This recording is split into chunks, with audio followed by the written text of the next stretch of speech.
welcome back. Happy Friday. Welcome to my final video in my 50 and 50 Friday Trilogy series. And today it's going to be about some lessons learned, some fun ones, some sad ones. I hope you have watched the first two to get to know more about me, as well as some other very fun destinations I have traveled to, my top 50 favorites in the last 50 years for episodes 1 and 2. So I hope you've had a chance to watch those. If not, I'll link them at the very end. But please grab a snack, grab a drink. We're going to chit chat.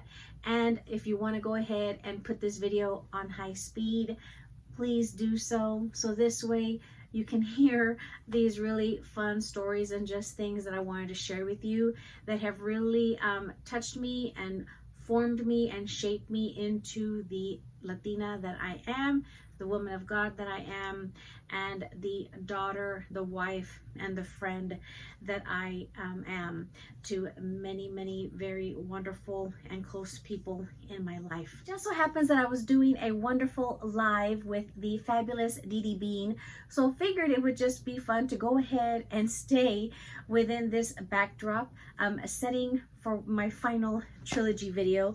So welcome on in. You are joining me here in the camochica cave. We're just gonna chit chat like amigas. You're here with me, I'm chatting with you, and I'm just spilling the tea, okay?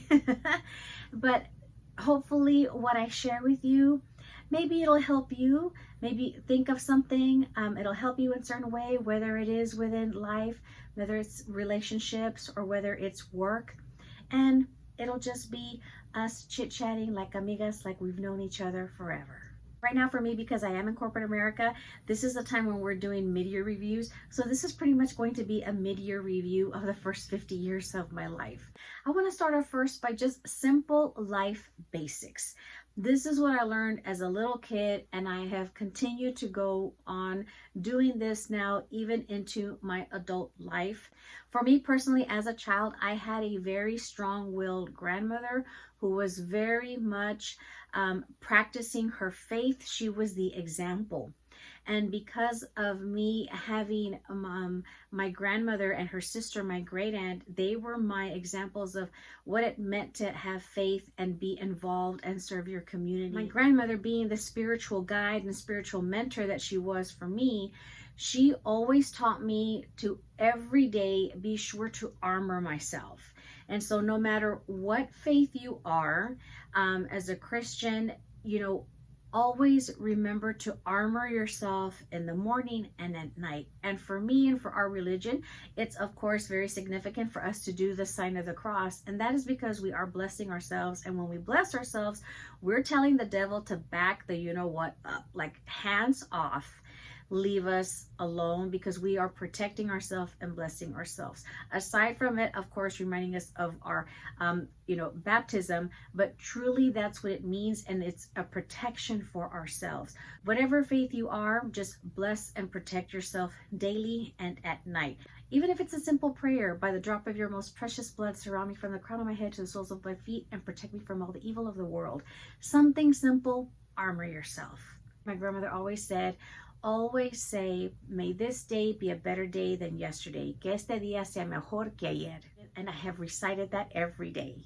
I've also learned to spiritually feed myself, whether it's through books or also even if it's like tuning in to other people on TV and listening to some really strong like pastors, like let's say Joel Osteen, because he's very motivational in how he speaks.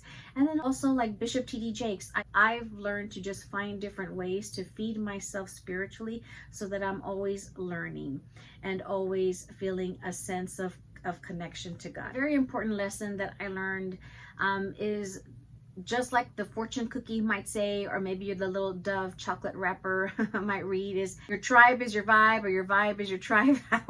however it goes, y'all know what I'm talking about. And there is truth to that, because you want to keep people that have a good intention around you. You want people around you that have your best interest at heart. You don't want people and friends that are going to compete against you. You want people that are going to celebrate you. Those that are there to help you when you are in need and accept you for who you are, and that will be there for you through the good and the not so good. I've learned to build your community. Build your community of these good people, whether it is like through your work, through the friendships that you have kept, you know, from, let's say, elementary school, middle school, high school, from previous jobs, you know, those friendships that you are really, really good, and your friends that have a really pure heart and are going to have your best interests in mind. You know, those are the ones that you want to have within your circle.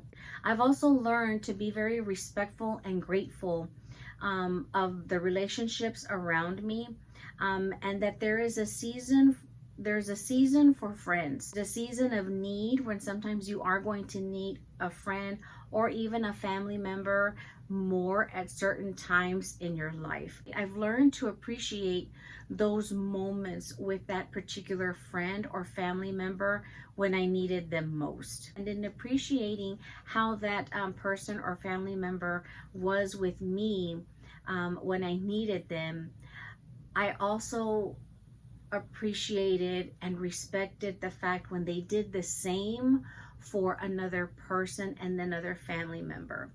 I'm respectful and grateful and very appreciative that I have somebody like that within my community that I know will be there for me if there is another season where I am in need. As I mentioned in another video, when I was dating my husband, he happened to mention a Mexican crab theory. When he explained this Mexican crab theory, I thought, this man's got some smarts about him. Like, he's very like philosophical.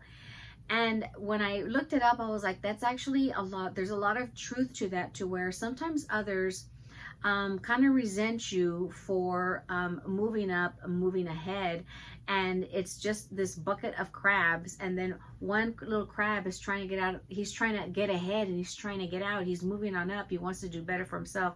But you have another crab down there at the bottom that's yanking them down, because like they're like, no, they're selfish and they don't want somebody else to do better or to learn more or to grow, right? They're like, no, we want you down here at this level.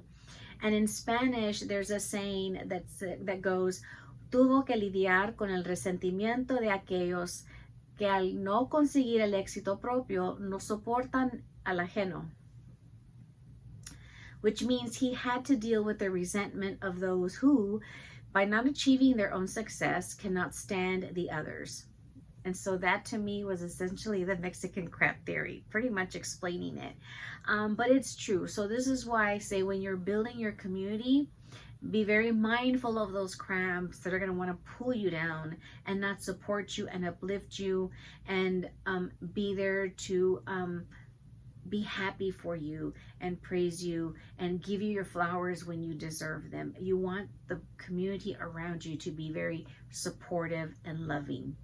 Growing up, I was very fortunate to have several elders, like my grandmother, my great aunt, a few great aunts actually, and I loved spending time with them and learning their stories. And especially for me, being a Latina and Hispanic, I had a mom from Mexico that spoke to me in Spanish. And so I had to learn the language, because that's how she communicated with me, but that's how I had to then communicate with my elders. So I'm very fortunate that for me, that language had to be learned, because I needed to communicate with them. My mom always taught me at a very early age que la persona que habla dos idiomas vale por dos. So for the person that speaks two languages, is pretty much like you're getting double, right? I'm worth double because I speak English and Spanish. I speak two languages. Because I spoke Spanish, I understood it, and I learned to read and write it. It gave me a lot of opportunities, especially in the workforce. And it brought about a lot of the opportunities for me to especially like travel, because when I was doing mortgage underwriting, anytime they needed a Spanish speaker, they would call me. And so I would be able to go and travel, and we'd be gone for a week. And I got to see a lot of really nice, fun destinations. And it just gave me the opportunity. It opened doors. It, gave me certain positions as I've worked in different companies. And so I'm just very grateful. I'm very, very grateful for that. Very fortunate in the fact that I did actually have one parent, my father, who was the one that was degreed. He was the one that had the, you know, like an executive position. He was a regional director. He had his group, he had his team. So he was the professional. And once I got into high school, he started to take me with him during the summer so that I could volunteer. And I'm very grateful for that, because he wanted me to see the exposure. He wanted to expose me to this professional work environment, because my mom didn't have like a degree. She had, you know, she barely got her GED, I think, when I was like in maybe like middle school. And so she had the hard labor jobs, you know, and like not really great working, you know, conditions in the heat. I'm an only child, and so my father wanted the best for me. So I'm grateful that he gave me that opportunity to expose me into this professional work environment, start to talk to people, you know, do little volunteer activities, whether it was filing, whether, you know, whatever the jobs were that they gave me to do. It gave me the opportunity to learn to speak to others, see how others work, learn different areas. So I'm just thankful for that opportunity. One of the lessons that I learned prior to my father passing away when I was young was that I remember he said, "Mijita, never be insubordinate." And he said, you know, insubordination is not tolerated at work. And this goes back to as well, like your vibe is your tribe and building your community. I had a friend who was not getting along with our manager when she and I worked together in the financial industry. And I was like 19, 20 years old. And so I remember my friend was complaining about our manager to my dad. And just, you know, she was just venting, and my dad was like listening to her. And everybody loved speaking to my father, because he always gave you like really good sound advice. You know, he just had a really good ear to listen. And so she was chit-chatting with him. And so I remember my friend left, and my dad said, "Mijita, be very careful. I don't want how she feels about your manager to then have an impact or cause you to think as she does. Those are her opinions, and you need to form your own, because how she feels about this manager and what she just shared with me, for me as a director," he said, "that is insubordination, and that is not tolerated, and that can lead to a person being let go. That can lead to their termination." Well, I already kind of knew how my friend was, and I said, "No, Dad, I won't allow that." And he was right, because within like 2 weeks, she was terminated. He was spot on. He was right. And to this day, I remember that conversation clear as day. The next lessons learned are going to be more about work related. Before I get into these lessons learned, I had a lot of these things written down, but we recently just attended my little niece's high school graduation just a couple of days ago. And so of course everybody's doing their talks and their speeches, and the school, one of the school board of directors actually went up there and spoke. And he had some words to say, of course, to this graduating class. As he shared this message, I thought this is rather interesting, because this is exactly what I have, pretty much what I'm trying to say in my lessons learned when it comes to kind of just talking about like work in general. And so what he shared with the class was that leadership is an action verb. It's what you do. You have to showcase your leadership mindset before it's asked of you. And so a lot of employers, what he was sharing with them was that they're looking to see that you're showing your power skills. Like what are you good at? What have you learned? What makes you stand out, right? And communication, you need to be a good communicator with others, with those that are around you. And you want to have good problem solving, adaptability, and time management skills. He was like, these are the things that these employers are out there, that this is what they are looking for. So it was just rather interesting that that's what he, shared with them. And it resonated for me because many, many years ago, over 20 years ago, like 28 years ago, I think at this point, I used to work in human resources. And that's one of the things that we always like looked at, because when people graduate, everybody's going to come in and they've got this degree, and you have so many people out there in the workforce that are coming in and they're applying for the same job that you're applying for. And so it's about, making sure that you've gotten the experience while you're studying, while you're going to school, that you have that experience under your belt on top of, like, if you do have a degree, because that's what's going to set you apart. That's going to help you, especially if you're doing like an internship. You're doing an internship while you were studying, and you've got a leg up on somebody who happened to have gotten an engineering degree but never bothered to do like an internship where they were already gathering that experience, already working for a company. In my 30s, as I was learning like who I am and what I wanted to do, especially through work, I remember I decided to go into mortgage underwriting because it was a change from being comfortable as an administrative assistant, but I knew I wanted to learn something different, and I wanted to be able to make more money.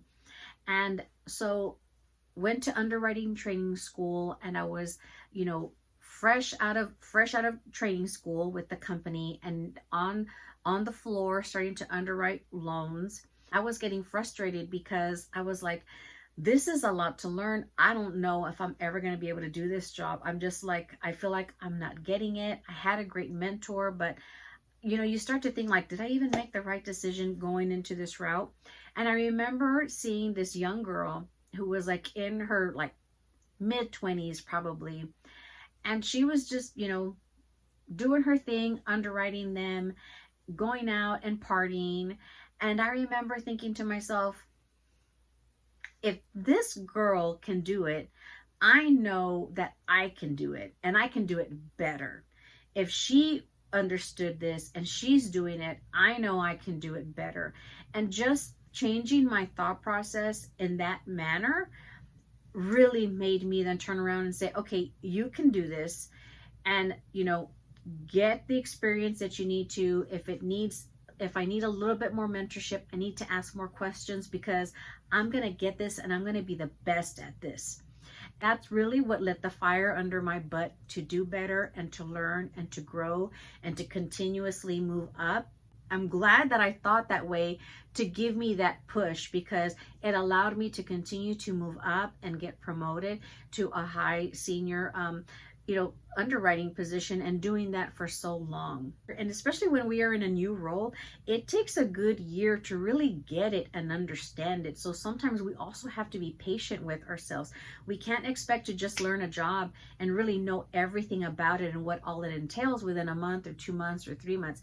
It takes a good year to really learn and, have a lot of different things that can come up, one-offs. And so it's also being patient, because that year is when you are learning, consistently learning. And then the second year is when you're like, okay, I know this a little bit better and I can do better, because I've been able to see a lot of these, different scenarios that have come up, and I've been learning along the way. So have patience as well. Especially for myself, being in corporate America, I have to set myself apart, and I know that I need to consistently learn new things, so this way I can do better and show that I am taking the initiative to want to learn more and to grow, and to also be able to, be looked at for promotion opportunities. So I always work to take that initiative to build my community as well throughout work. Who can I learn from?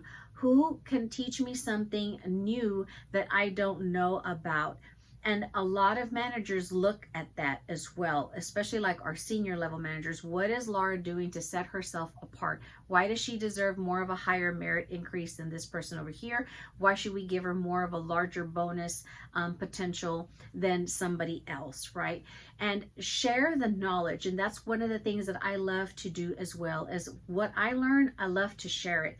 Back when I was in my 20s and I worked in an office setting, I loved to speak and engage with a lot of the ladies that were in their 40s. They were the moms, they were the grandmothers, and I loved that. I learned from them. And now that I'm at this age in my 50s like them, now it's like me, I want to give back and I want to share that knowledge. And I'm always sharing with my team what they can do better. Okay, let's do this so that you can shine better on your MPP.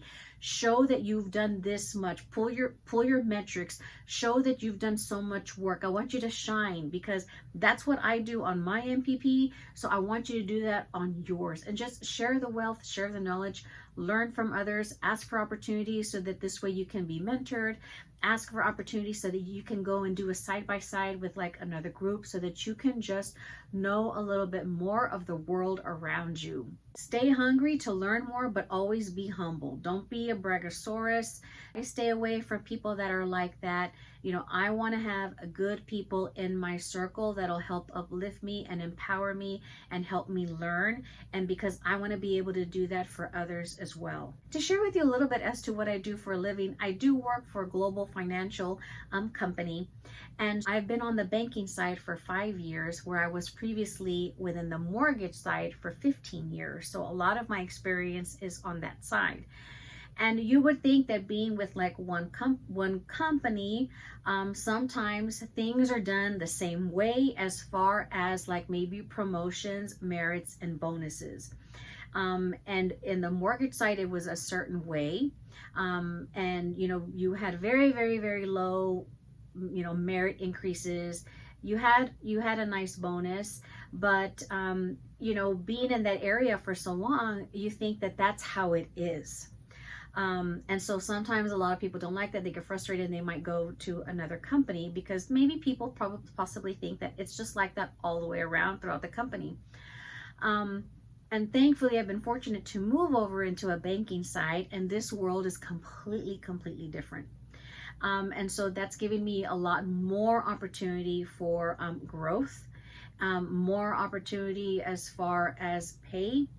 And so it's not the same.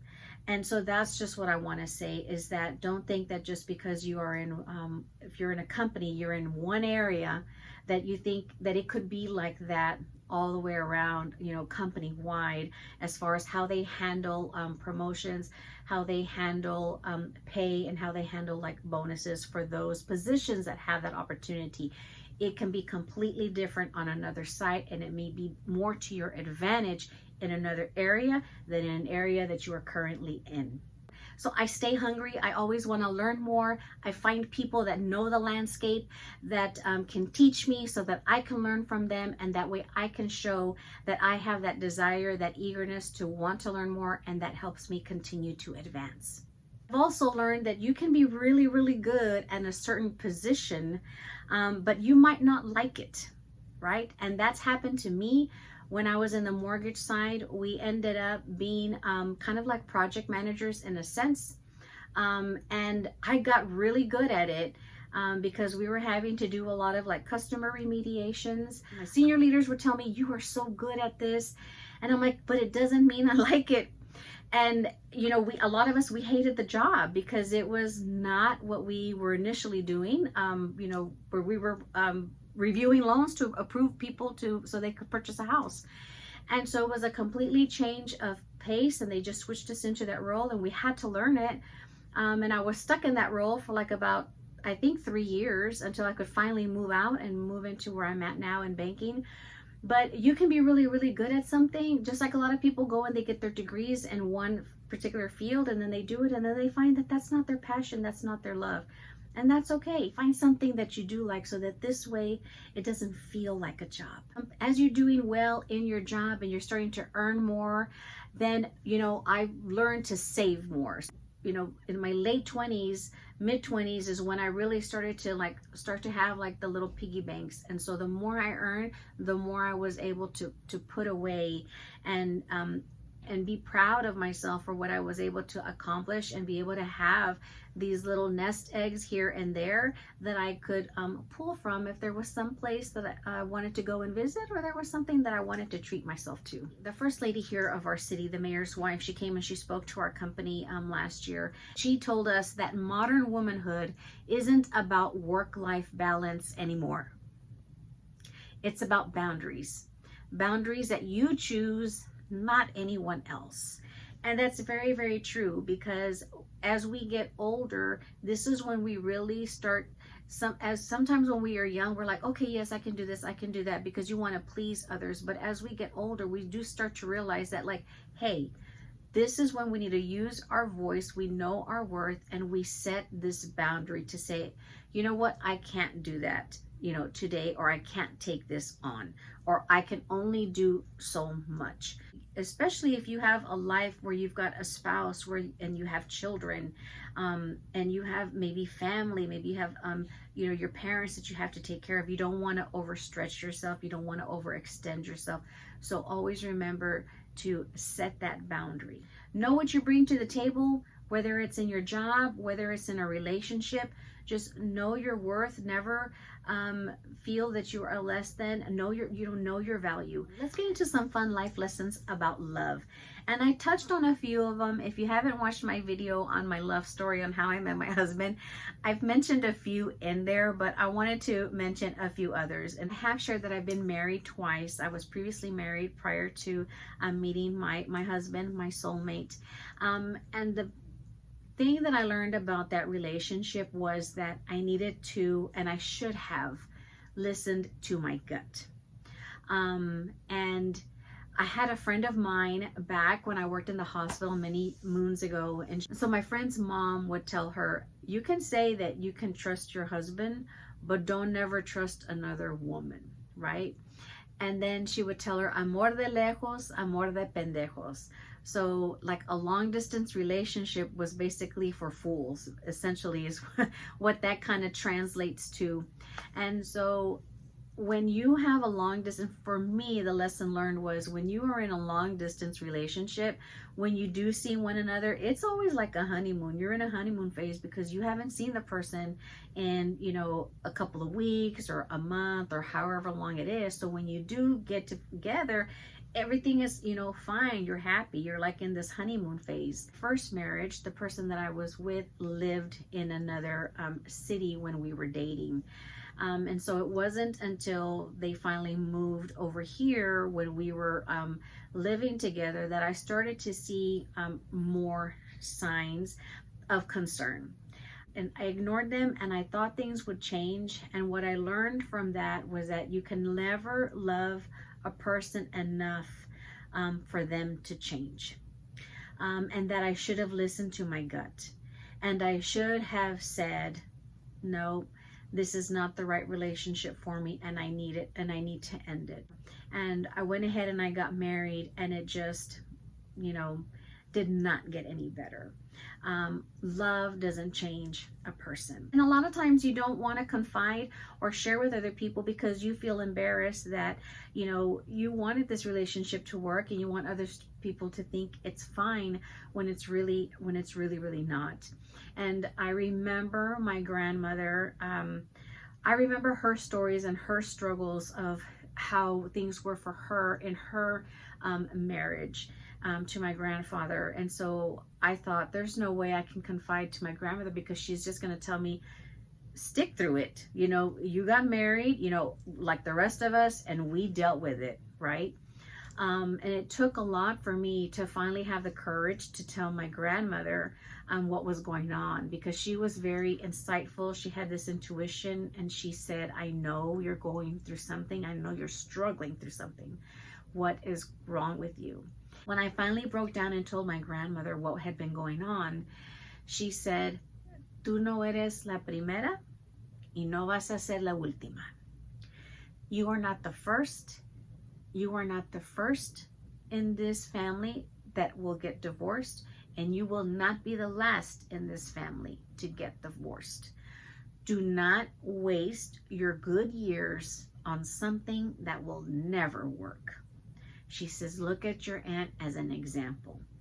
She says, because she wasted 20 plus years, 20 plus good years of her life in a marriage, thinking things would work out, and they didn't. And I do not want the same for you.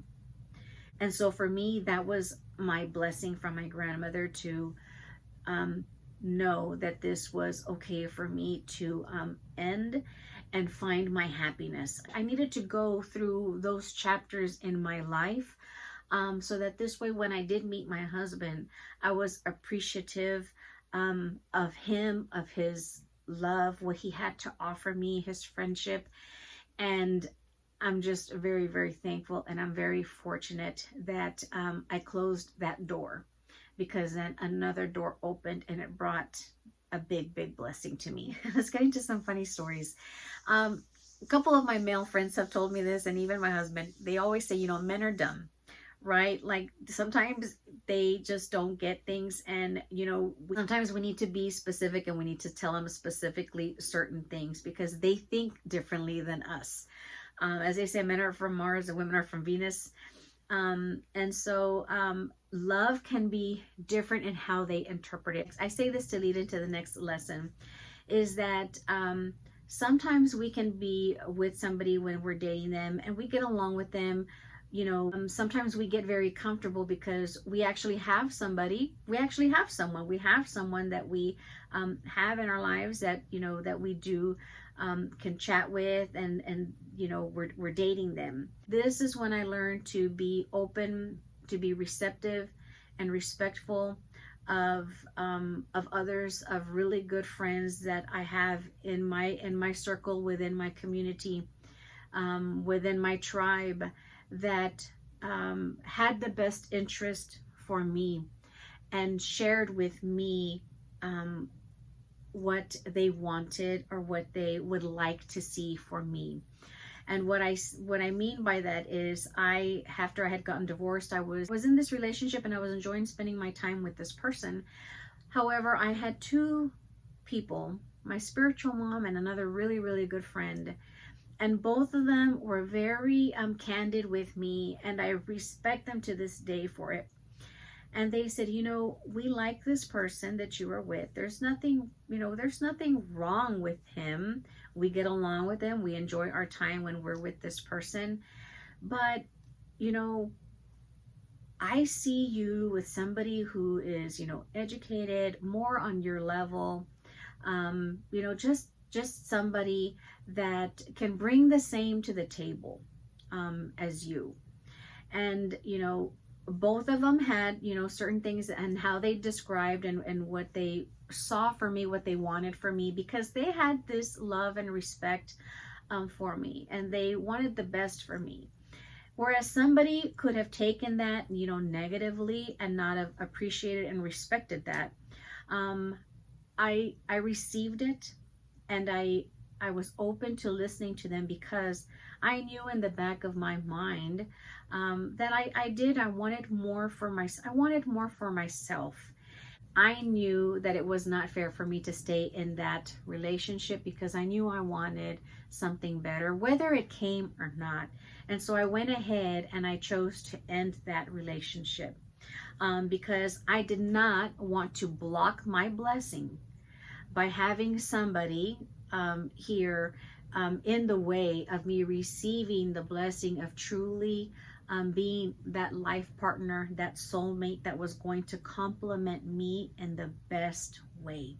And so I'm glad that I closed that door and I allowed myself to be open to then receive the blessing of my husband that came into my life shortly thereafter. It's for all my single amigas.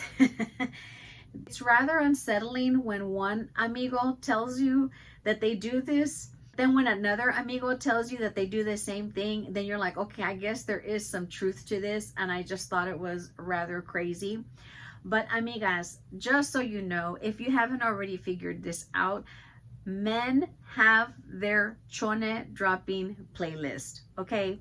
And for those of you that are like, oh my God, what is a chone? What is she talking about? What is she saying? Chone, that's underwears, your knickers, you know, your drawers, whatever, okay? Chones in Spanish is underwear.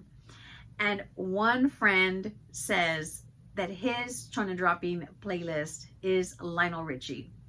And he was like, no, amiga, I turned that on and the girls, they shimmy it out, and it's, you know, time to go. Time, you know, it's playtime. Then another friend, another co-worker turns around at another time and tells me the same thing, that he was like, oh yeah, his chona dropping playlist was Alejandro Fernandez. And the funny story about that is that he was like, oh yeah, once I brought somebody home, he was like, I would turn that on and I would play it, and the girls, right, they'd shimmy out of their underwear or what have you.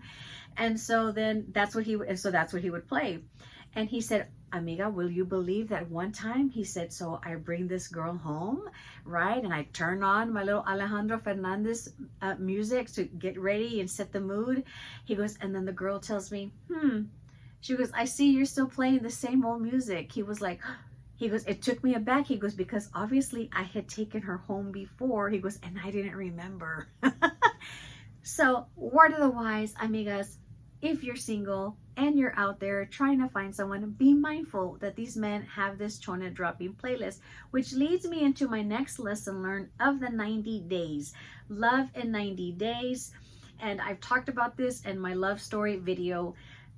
This is a rule that I highly recommend for anybody. This is what I live by. This is what I practiced when I met my husband, because I wanted to make sure that I took the time to get to know the person, and that I took the time to, and that he proved to me that he was worthy of my love, that you're going to show up on time, that you're going to do the things that you say that you're going to do, you know. And I needed to take that time to learn about him. Is this person financially responsible? Does he have kids? Has he been to jail? You know, these are the questions during the 90 days that you need to ask. Do they have to pay child support? Do they support their parents? You know, how are they going to treat you? How do they respect others? How do they treat their family, their parents, their siblings? During this time, you're getting to know them and not giving up the cookie, as Steve Harvey says, because once you do that, it starts to cloud everything. And my husband thought I was crazy for doing the 90 days, but at the very, very end, he was like, that was the best thing that we could have done.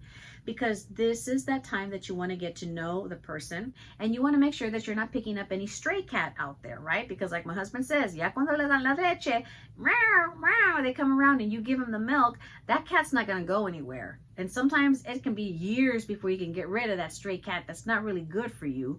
And so be careful, be very mindful, and watch out for that chona dropping playlist, and make sure that you take the time within your 90 days to get to know this person and know if they are compatible with you, and that, you know, this is the person that you want to have by your side till death do your part as your life partner. And at the end of the day, at the end of the night, the person that I have laying next to me is the one that I want to spend the rest of my life with, that I enjoy their company, and I, you know, love my time with them, and that I truly, truly like them. You're taking these 90 days to get to know the person because you are marrying the content. You are not marrying just the container. We're watching Bishop T.D. Jakes the other day, and that's what he said. Men get caught up in the exterior. They get caught up in the container, but they don't pay attention to the content. They're not paying attention to the interior because they're just focused on the exterior. So whether you are a male or a female watching this, make sure that you've taken that 90 days to get to know the interior, the content of the container. To go to new places. I love going to some place new every year. And when I was growing up, my mom always said, mijita, guarda tus centavitos, save your money so this way you can travel and go places. And I remember my grandmother always said, mijita, I want you to be able to travel by plane, by bus, automobile. And so I've been very fortunate to travel by all of those means and just explore different places throughout this world. You know, even if you want to travel and if you want to explore, don't put it off. Don't put it off to when you say, oh, when I retire, we'll go here. That's exactly what my father said. Unfortunately, he passed away at a young age of 57. So he had to retire because he was ill, he was diabetic, and he could not longer see, and he was in a wheelchair. So my mother never got to travel the world or see these different places because my father got ill. So because of that, I don't want to live my life like that to say, oh, I'll put it off for retirement. I'm traveling now. I'm exploring new destinations right now while I'm buena y sana, while I'm, well and healthy and I'm alive, and I can see these and share these experiences with my soulmate.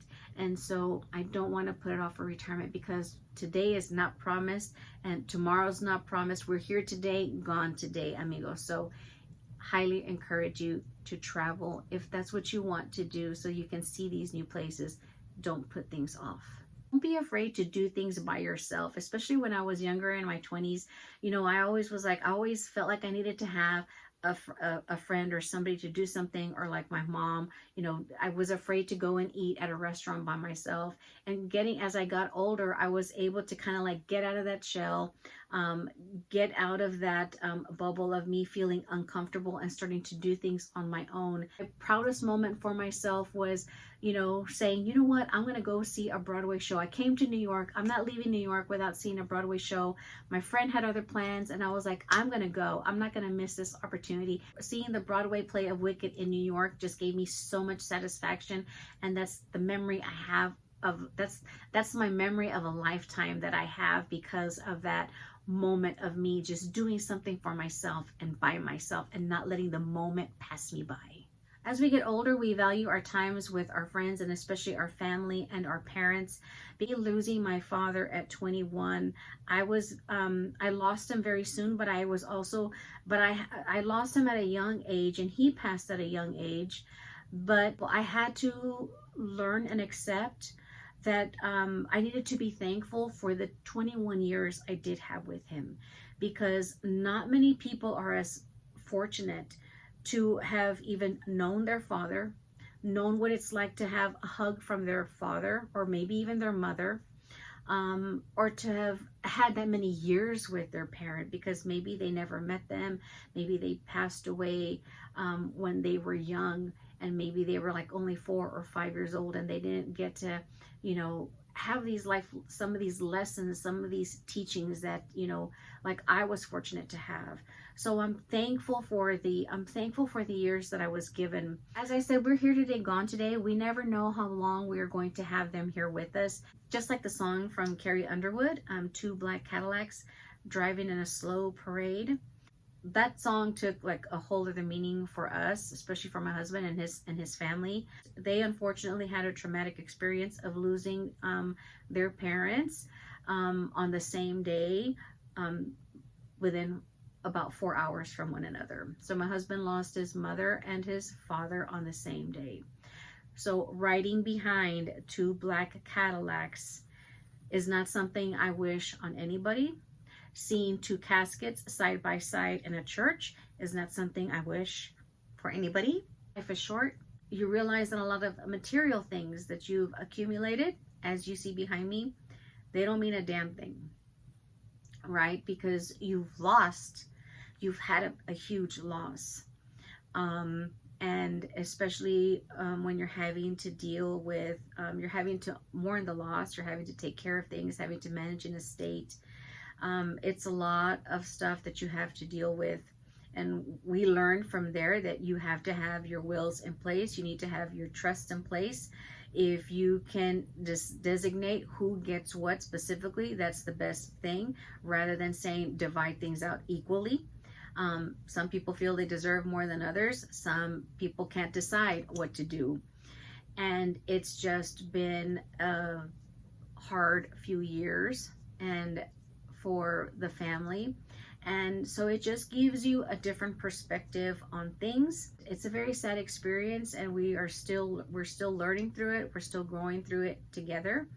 For me, this is a luxury community, and I do love to treat myself to certain things, but this has made me very mindful of the things that I do acquire, and I try and not build or have this humongous of excess, like for me, of handbags. Because for me, I think, who am I going to leave this to? We don't have children. For us, it was just very eye-opening to be very cautious and having things set in place.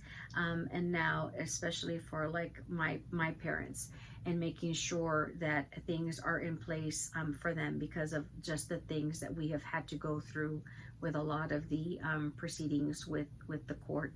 So my biggest suggestion there is just to have your ducks in a row, have things in order, have your wills, have your trusts done. And not only have those things in order, but also what would they like as far as like their services? What do they want at the very end in order for us to send them off, right? So that's important as well, because in my mind, it could be one thing, but what my mom told me she wanted is not anything of what I would have expected.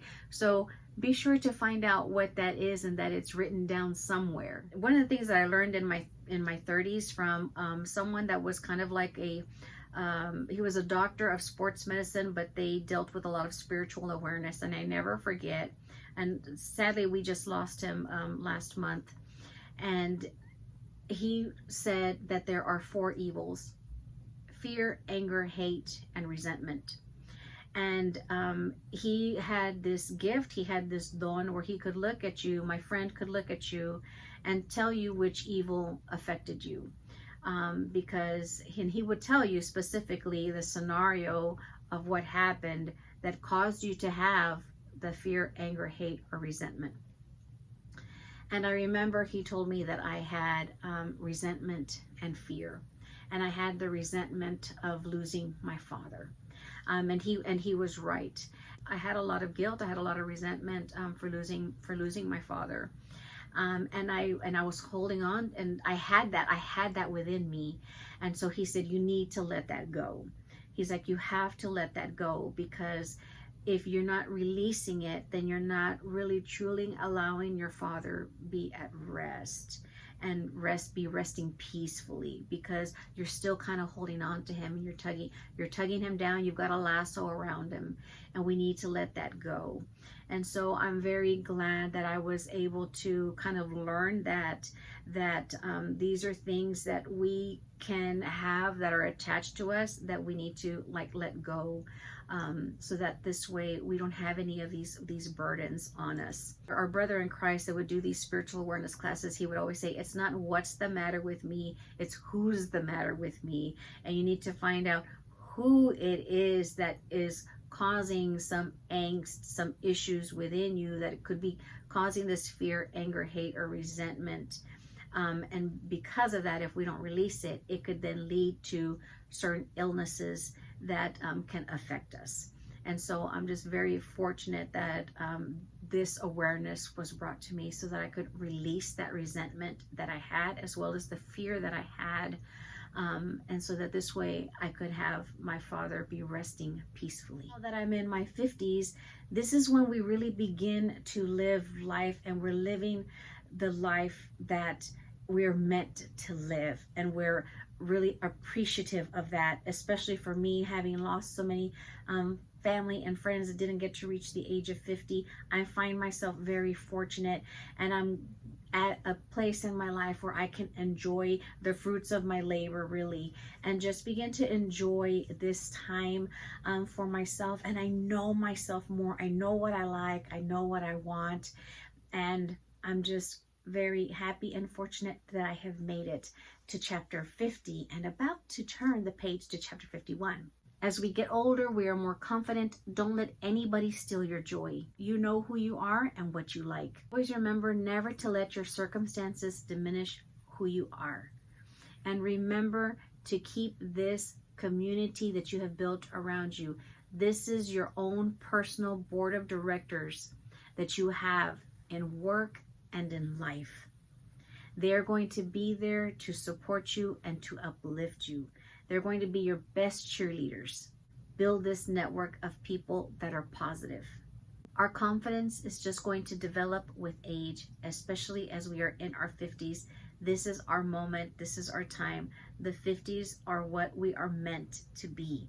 We've now come to the final page in chapter 50 of my storybook, amigos. I hope my life lessons helped you learn a little bit more about me. Thank you so much for coming to visit and spend this time with me. I will meet you back here when I turn the page to chapter 51. To all of our military, thank you so much for your service, from my military home to yours. Have a wonderful and blessed day, amigos. Besos. Hasta la próxima. Bye-bye.